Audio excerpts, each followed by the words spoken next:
Hello everyone. In today's video, I'm going to show you the rebuilding of this front axle for my Kubota B6000. Unfortunately, I got most of the way through tearing apart this axle before I thought about recording it, so I don't have any footage of taking it apart or taking it off the tractor, but I will show reassembly of it as well as reinstallation. But first we're gonna talk about why I'm needing to do this. So it may not be surprising to some people to know that the reason I'm rebuilding this is because I've had a few bad bearings in this, the left front side of this axle. The seal went bad on it and all the oil leaked out, which I'm sure caused the bearings to go bad. But as well as the bearings going bad, well, I guess when they did go bad, they got to the point where this axle shaft was moving around in the front there, and you can see this spot and this spot over here where this started riding on the seals. Unfortunately, even though it doesn't look all that bad, this part's gonna have to be replaced because it's not gonna seal up and hold any oil. When I purchased this little guy, I didn't realize that it had the issue with the front axle. Otherwise, I likely wouldn't have bought it. These machines are pretty unique in that the PTO on these spins in a reverse direction as a normal tractor. It's also a different spline, so it's quite difficult to find implements that fit it. I thought I was buying a tractor that was, for the most part, mechanically sound, if not cosmetically nice. And it did come with this tiller that goes on it that operates in that reverse direction, but it's in pretty sorry shape, and I'm not sure if it's worth fixing. This clip right here shows when I figured out that I would be needing to rebuild this. I was pretty disappointed because I figured out that it's going to be pretty expensive to do this, and it was eating into my budget for what I actually wanted to get done with this tractor, but decided to move forward with it, and hopefully it'll turn out well. But back to the rebuilding of this. The only thing left that I have to take apart is this final drive or steering knuckle, whatever you want to call it. It just mounts to the end of the axle there and pivots. But from this point, what I need to do is take out these 6 bolts, or these 7 bolts around here on the outside of this case, and then it will pull off and expose the gears and the bearings on the inside. And I'll do that real quick and bring you guys back when that's done. So after taking these 7 bolts out of this front cover plate here, you're able to separate it out of here. This gasket in here does put up a pretty good fight. Doesn't want to let go. So what I usually do, I'll take a razor blade and my hammer, and I'll just put this right along the seam, and then I'll tap it in all the way around the edge. And then when I've got it separated a little bit, I'll take the razor knife and just slice the gasket all the way around to get anything that's holding on. But once we've got that done, to further get this disassembled, because we got this yoke on this side. There's a shaft and a bearing that comes through the case, and it's pressed into this outer cover right here.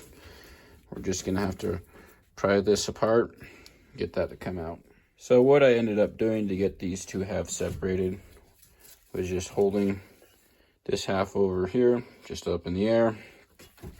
Then I took my brass hammer, I just tapped around the edge of this plate over here kind of evenly to keep it coming out straight. and pull this bearing out. There is a seal back here, but since I'm planning on replacing it anyway, I wasn't too worried about messing it up. But to further disassemble this, we're going to need to take this circlip or snap ring, whatever you want to call it. We're going to take that off. Then we're going to take our bearing puller. We're going to pull this bearing off the shaft. We're also going to pull this bearing off the shaft. And then we'll go from there. Alright, so now that we've got this snap ring and bearing removed from here, and then the bearing pulled off, and this bearing pulled off, using my Harbor Freight bearing puller, this gear will then slide off this shaft, which it's a little stuck. There's some sort of gritty stuff in there holding that one in. But this one, you can see, slides off pretty easy. There's another snap ring down in here.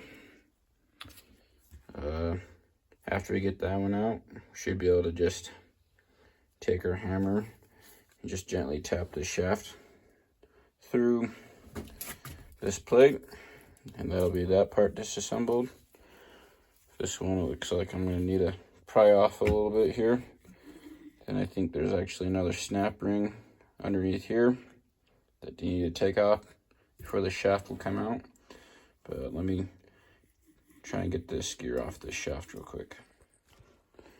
So I was actually wrong. There is no other snap ring underneath where that gear was on the shaft.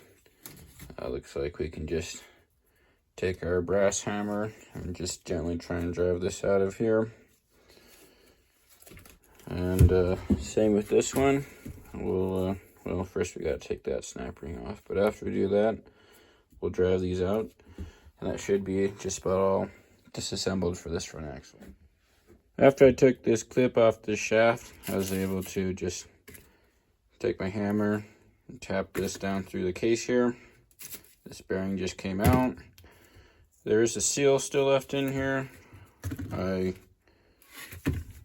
will be replacing both that seal and this seal in here, but I'm not going to bother showing that in this video or anything.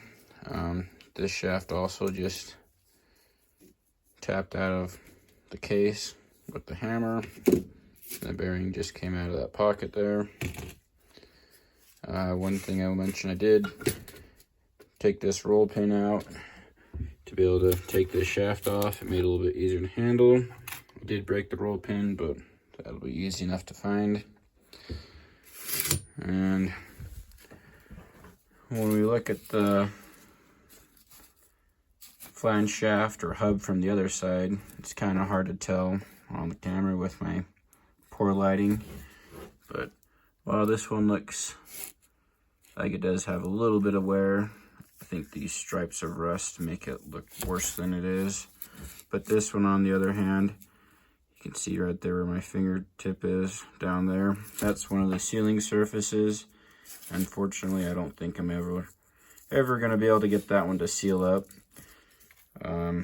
It might be alright if I put it back together with a new seal and bearings and just kept up on the oil, but it would always be weeping from around that. I do have a used one sourced. I'm going to check up on that to see what the condition of it is as well, to see if it's any better. If it's not, I might just try and run this one, but I'll get some fine sandpaper and just lightly try and clean this up so that it'll go back together without damaging the seal, and hopefully be able to seal better. But the next step I'm planning, I'm actually gonna send all these casing pieces off. Well, send them off with my brother to get them cleaned up in a parts washer, get all this gross grease and oil out of here. Hopefully be able to get this cruddy paint off of here, and then we'll repaint it and then start reassembly. And even though I said I was going to show all that in this video, I think I'm going to leave this off for now. And then we'll pick it up in the next video just so that I can get a video out sooner. But thanks to everyone who stopped in, and we'll see you next time. We can see Smokey over there, just checking out this pallet brush. Something must have been hanging out in there. He seems to be all over it. But yeah, we'll see you guys next time.